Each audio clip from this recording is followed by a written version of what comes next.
Listen, he was blameless, he was upright. And he said, I was found innocent, O king, and I've done no wrong before you. And then was taken out of the den, out of den. And no injury was found on him because he believed. No, when this happened, the king honors his God. Honors not his own God, but honors the God of Daniel. Yeah, the name Daniel was changed.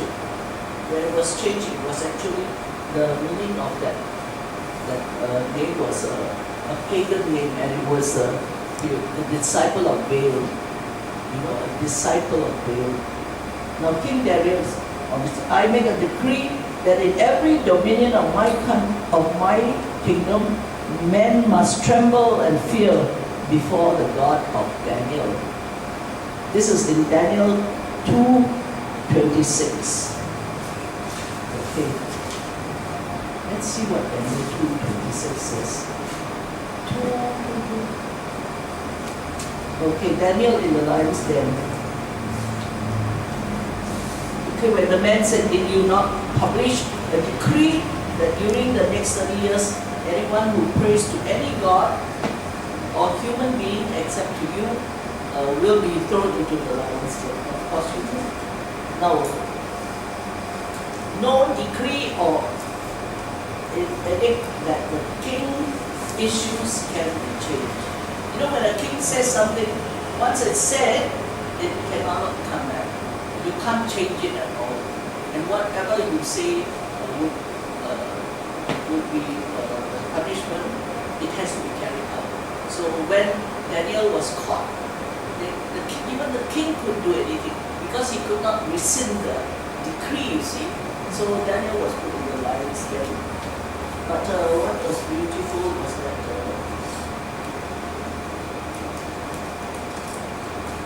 I love Daniel because he is, I didn't realize he was 80 years old until, it was told me. Now, the satraps, the officials, they tried very hard to discredit Daniel. Okay? And because in the Babylonian concept, it is all image, big. Everybody wants to be big, everybody wants to gain a higher position, so they try to do in anyone who tries to gain favor or try to be better than them. But they could succeed. Daniel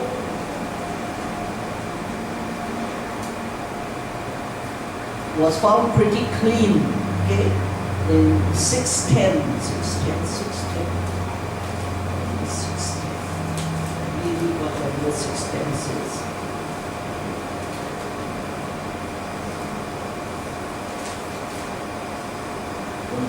Okay. 3 times a day I told you he prayed, and he gave thanks. He told, of course when they told that the king about Daniel, he had to do something. No. They plotted against him, okay? They plotted against him. The king's decree could not be changed. But at 6:16, what did he say?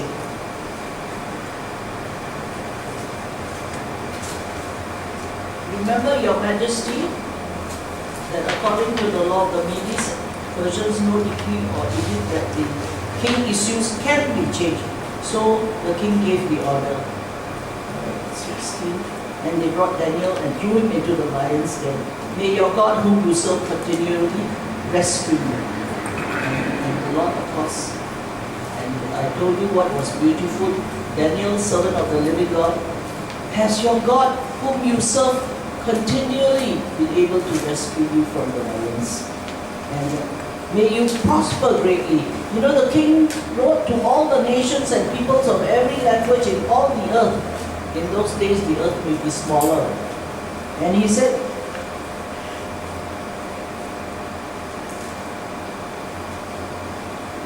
I issue a decree that in every part of my kingdom, people must fear and reverence the God of Daniel. Isn't that wonderful?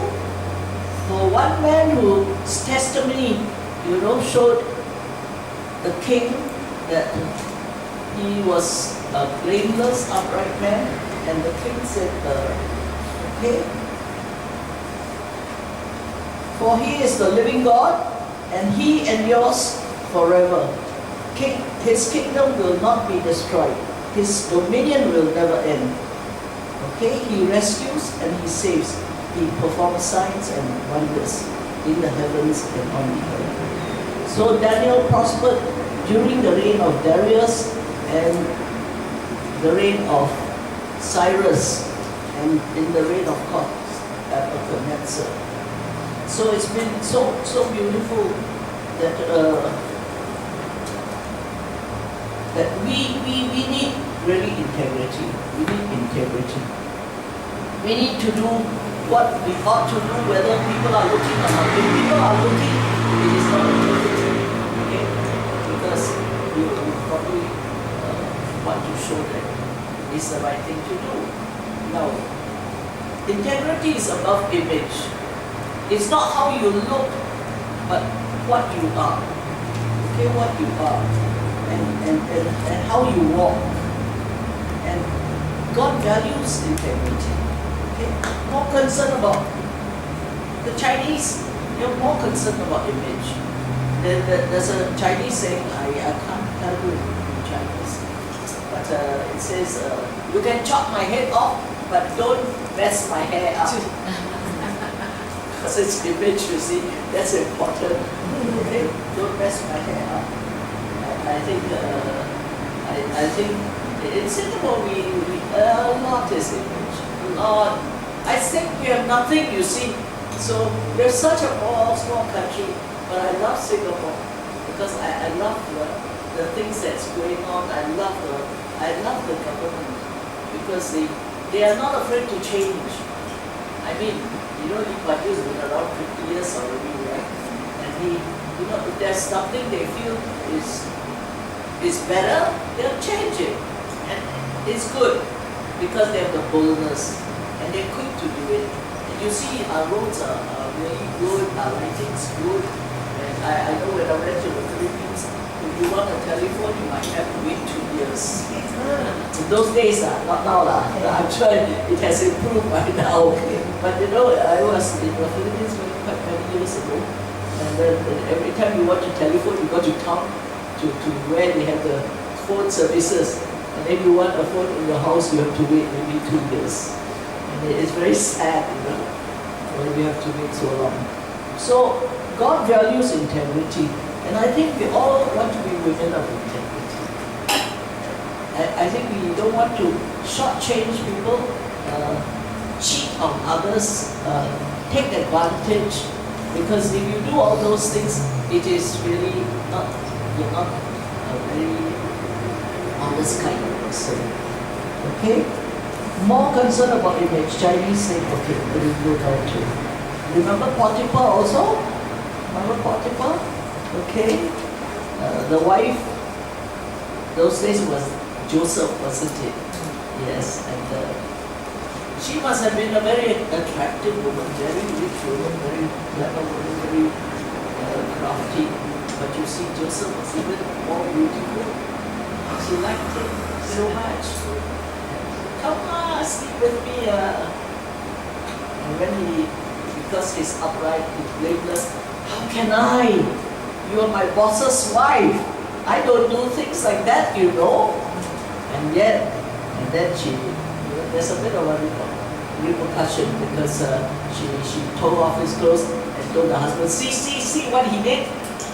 See, people can just turn around and cheat and say terrible things, And there's always people who will agree. Now, what is right is right. It doesn't matter if everybody's wrong. Your right is still right. Okay? And if it's wrong, it doesn't matter if everybody thinks it's right. It's still wrong. Yeah? It's still wrong. So be careful not to sort of agree too quickly with people.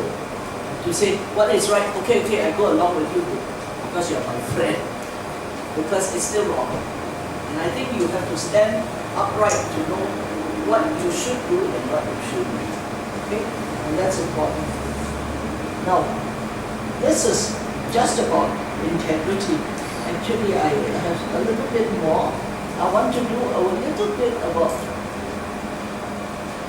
women and worry. You know, because women seem to be warriors. And this is just a second part after what I've done on, on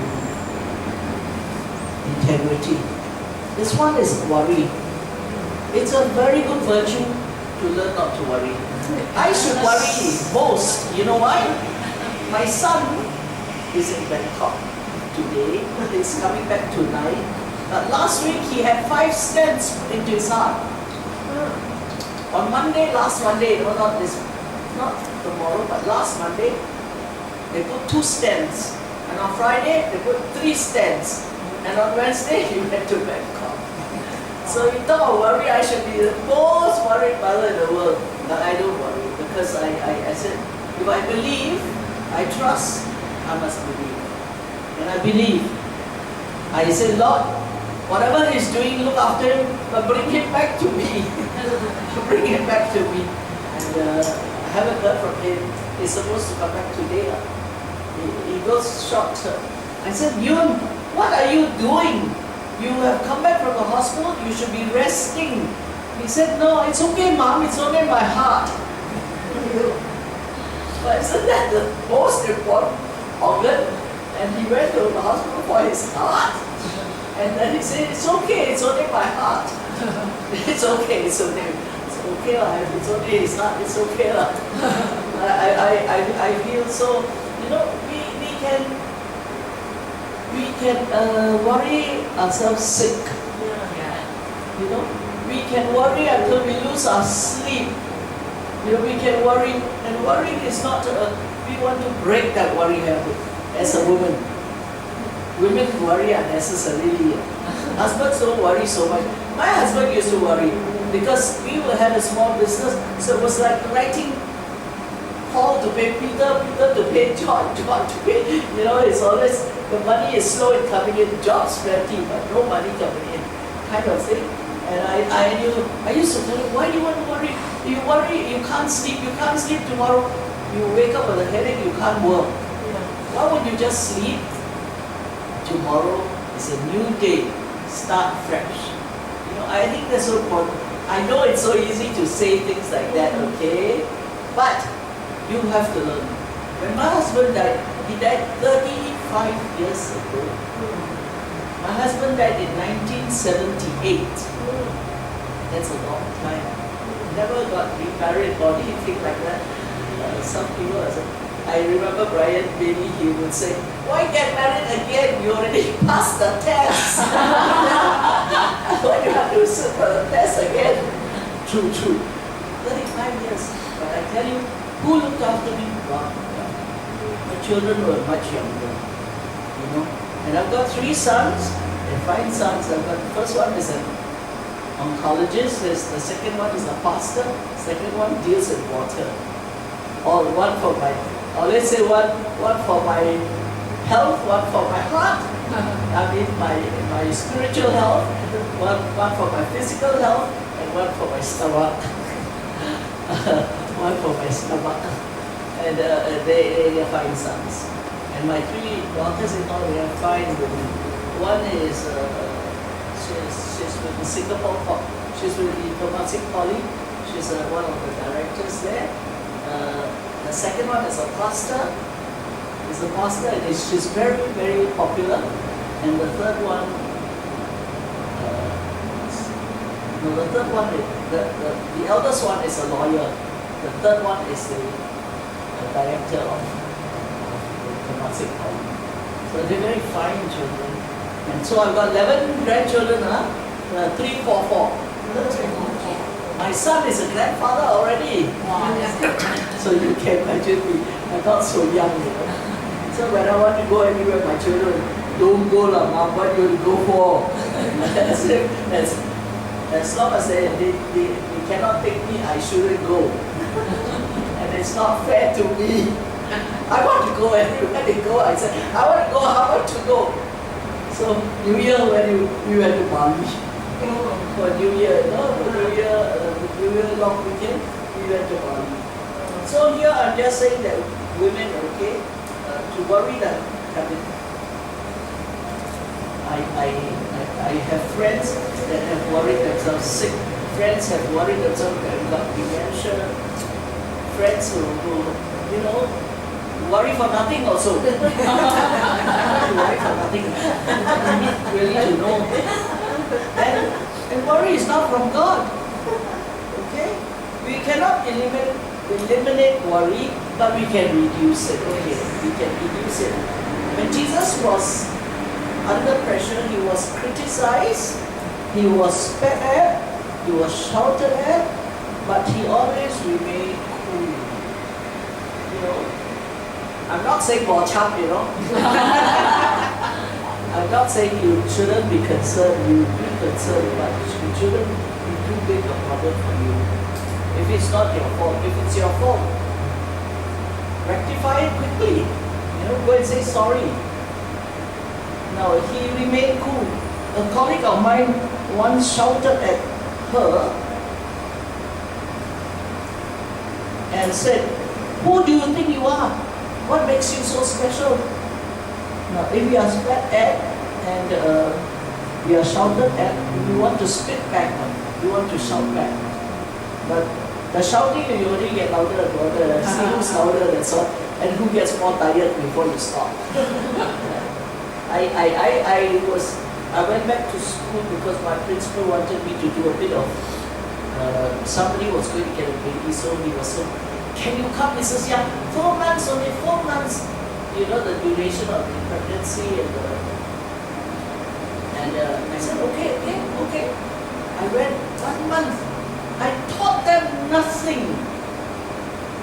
They were so naughty, I tell you. I said, "Girls don't sit like that." They said, "We got bloomers now."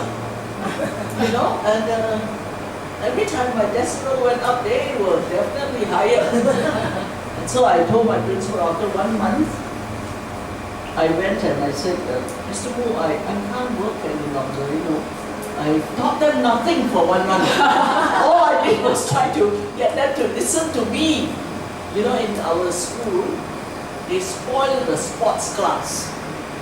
The sports class children, the children who are in the sports, because the school sports so important, they win trophies and all that, and they feed them, love them, feed them, protect them from the teachers also. So after 1 month, so my principal said, "Mrs. Young, today they're all like that." Now, I can't go and teach nowadays. They look at me, they'll get sian. You know why? Nowadays they like young people. They like those with high, they wear boots to school, the teachers, go movies with them, go outing with them, have plenty of fun with them. I'm a little old-fashioned. How to do those things? First, I don't wear boots. And I'm not that keen on movies. Not that I don't like movies, but I'm not that keen on movies. So I can't relate. And yet I can relate to older children. Outside school, no, not in school. When I was in school, it was different. I've already retired 23 years. So 23 years, the children were different. My students can come to me and say, "Mrs. Young, can you come to Mount E to pray for my grandmother?" They come to me. A boy can stand up in a class and say, "Mrs. Young, the doctor said I must bring 3,000 tomorrow, otherwise I'll go blind." So I say, "How can you go blind? We must go for second opinion." If not second opinion, third opinion. So I take the trouble. I bring boy to the first doctor, and the first doctor will say, "Can't do anything, takes disease." Takes disease is a disease that attacks young men, 18 to 25. And it cannot be, they say, cannot be cured. So I brought him to Arthur, head of NUH. I don't know him. I didn't know him then, but I know his other lip, I know his head, I know him very good. I went to drink and I brought the boy. And what they did was they froze his eye. You know, they lasered his eye. It didn't work. And they froze his eye. And you know, I was a little worried. Who's going to pay when the money? He was, you know. But praise the Lord, he was a resident in the school, and there was insurance. So I say you were very happy watching TV with one eye. You know, when he stayed overnight in the hospital. So I get to relate with the children. I get to relate. And last New Year, not this New Year, last New Year, one of the young men came to visit me, and he what he did was he just called me, how are you, Mrs. Yang? I said, fine. And 15 minutes later, he was at my doorstep with his son, 19 years old. So it must be pretty old, you know. So these are things that I used to do. I was so busy that my life just passed 35 years. You realize that? I was so busy with things in the church, with things before church even. I was in the community in community work, and I was so busy with my students. I love the students, and finally I think I can't account for the 35 years, you know, that just went past me. Some people say, like I said, okay. Worry is irrational. You never see the dog and chicken and ducks worry. All they do is get one meal a day, and they have no meal also. But we worry. It's irrational. You know, shouldn't we? And why do we worry about, you know, in the Bible it says, you know, the flowers in the field and all of this, how beautiful they are. Yes. Okay? We don't, I teach you not to worry, okay? Don't worry about wearing designer clothes or worrying and worrying about what you have missed. There was a lady in our church who used to play a lot of golf. She liked golf very much. But a pastor talked about golf. I don't think he said anything about being bad, you know. But after he gave the speech about golf, she left the church. I don't know why. I don't understand that. But I know a pastor who used to play golf a lot. He used to love golf.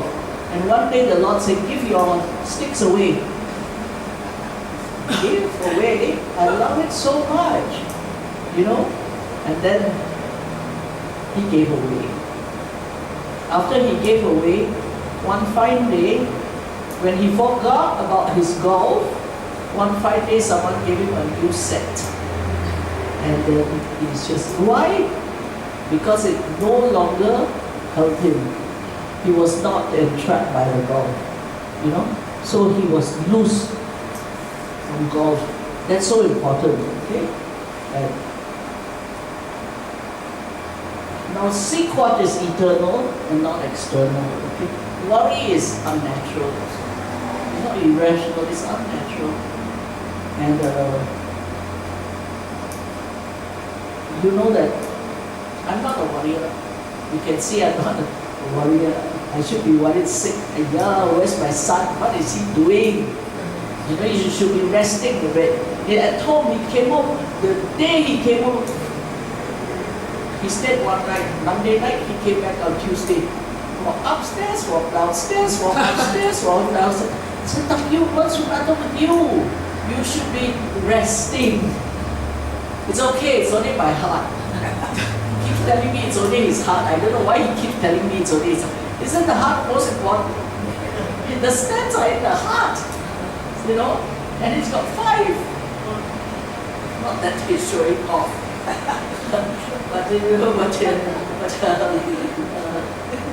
and then he on Wednesday he left for Thailand, and so all the other pastors were in the house. They went to pray for him before he left.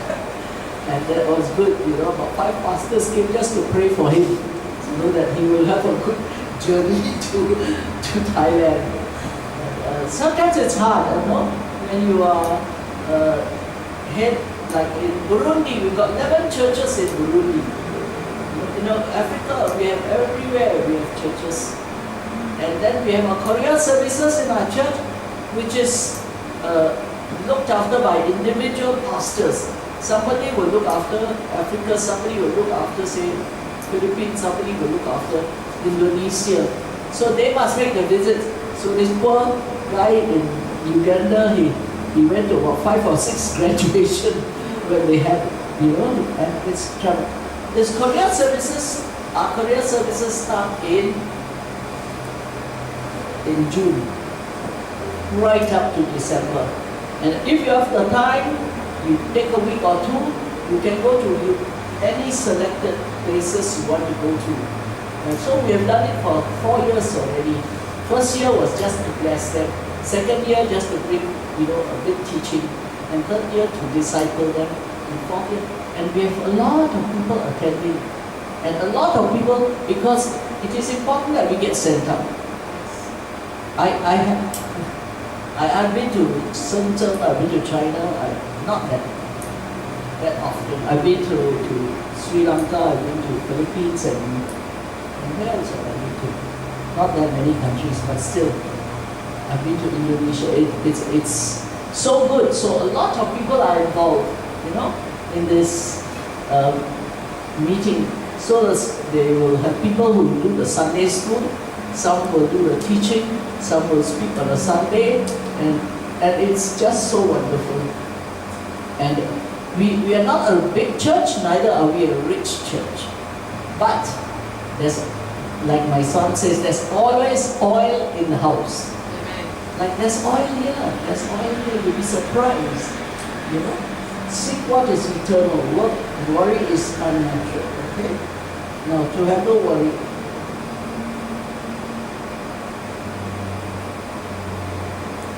Worry shortens your life. It does, worry, it can just, when it's not time for you, we all want to live as long as we can, okay? God has given you life, and life is so important. So we all want to live as long as we can, okay? And worry does not bring you nearer to your goal. Worry does not solve your problem. You can't sleep, you worry, you still can't sleep, but the next day you'll be useless. I think it is so important not to worry, to know not to worry, know how not to worry. And if we say we believe in God, then we must trust Him. Many of us don't know how to trust Him. We say, I believe. Your belief stops at your belief only. You want to go beyond that, you have to trust God. Talk to Him, say, God, I think God is such a beautiful God. He loves you so much, and He wants the best for you. But we don't know how to get the best. Sometimes we are stupid enough not to want the best. He wants to give you the best. Like He's given me 3 the best daughters-in-law. He wants to give you the best. My daughters-in-law, I always pray for them, because I think the marriage, I want them to have long marriages, no breakage, so I always pray for them that they will have one wife and be satisfied. and when I look at my children, okay, married about 34 years, okay, I think quite safe. And then Takyu, son's 27 years old, he married about 29 years, quite safe also. Must continue to pray for my third son. He's married, but then one is 57 years old, one is 54 years old, one is 51 years old. I got 3 old men in my house. It's so wonderful. So worry is not necessary, okay? Don't worry, please don't worry, okay? I can shift your worry to the Lord. give it back to Him. Give it back to Him. And say, God, I'm not going to worry. I'm just going to trust you.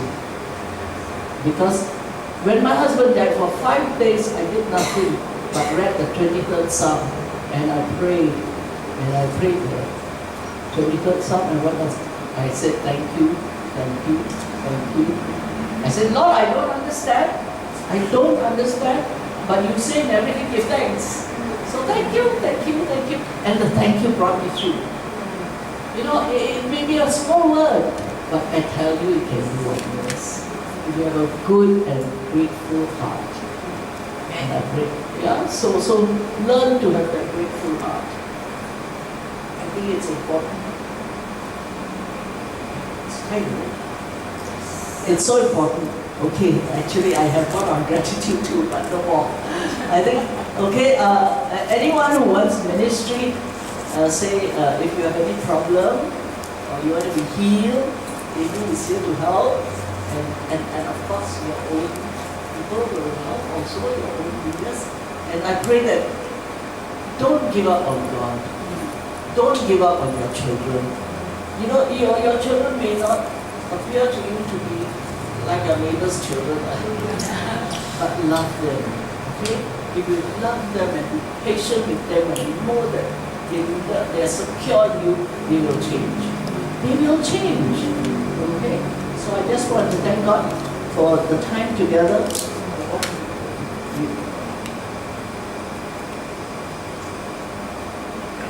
So a little bit more just to say whatever your needs are, ask God. Okay, ask God. Tell Him. Okay? Take a day at a time. I think that's important. Trust Him. Okay? The root of your worry is a lack of trust. How can I trust? Pray Philippians 4:6. Okay? And prayer changes things. If you just dig in, you know, you don't, I know some people can pray half an hour prayer. I can't. My prayers are very short and crisp and to the point and finish. And I think that's enough. You don't have to say half an hour prayer. I don't know, you put God to sleep or wake Him up. But I think to be very precise, what your needs are, just your needs. Amen? Amen. I think that's important. Okay? Learn to commit everything to Him. And if you tell Him you don't understand, tell Him you don't understand. Tell Him you need Him, you tell Him you need Him. And He is there for you. God is only a moment's call away. And He wants the best for you. Right? When He saved you, He will get you to heaven. He will get you to heaven. But don't curtail, okay? Halfway, unbelief, change. And I want you to have boldness to share the gospel. Are you bold enough? Anywhere you go, share the gospel. I think that's important. I'm at my age, of course, nobody can accuse me of anything. But I always go to a food center if I'm alone. I always look for a man or a woman or anybody with still some food in his bowl so that I can sit down with him and talk. Otherwise, he's finishing, he's going to run away. You know, tell him how much he's loved. That there is a God and His name is Jesus, and He wants to save you. And if you can just take, you know, you just need 5 minutes to tell a person that, you know, you're very special. I can see you're very special. Start anywhere. Start from your bowl of noodle. You know? And then show. And then take the address, take the telephone number, and try to follow up. I think that's important. Okay? So we will say stop here. Right now, I just want you to know that I'm so glad to be here. I'm just happy. I'm basically a very happy person. And I'm happy to be here. Sometimes some people will say, Jane, you must be so proud of your son. What's pride? I say, I'm just happy. What pride? What? I didn't do anything. You know, I don't understand when they say, you must be so proud. Everybody's always, you're so proud of what? You know, I'm happy, I'm just happy that they are serving the Lord, that all my 3 sons are moving with things of God, and that they love God, and they're teaching their children to love God. And as long as they are walking with the Lord, I'm safe. Yes. You see, I'm safe. Yeah. Because you love your children most, and they're the ones that will hurt you most. You realize that? Those you love will hurt you, but you must learn to overcome. Like I told you, my children, they're married over 30 years. You know, I've never quarreled with my daughters, once. Not even one of them, or once. And that's good, isn't it? Yes. That's a good. Just pray I must continue. don't want to chop all the time. I am basically willing always to back up. I never interfere with them. You know, whatever they choose to do, I let them do. They don't need my advice first. Oh, they do praise your advice. And your advice for both the other said, nah, it's not your time, right? Your time's different. Every time my time's different. So we live in different times. So, you know, so we want to thank God. Okay, anyway.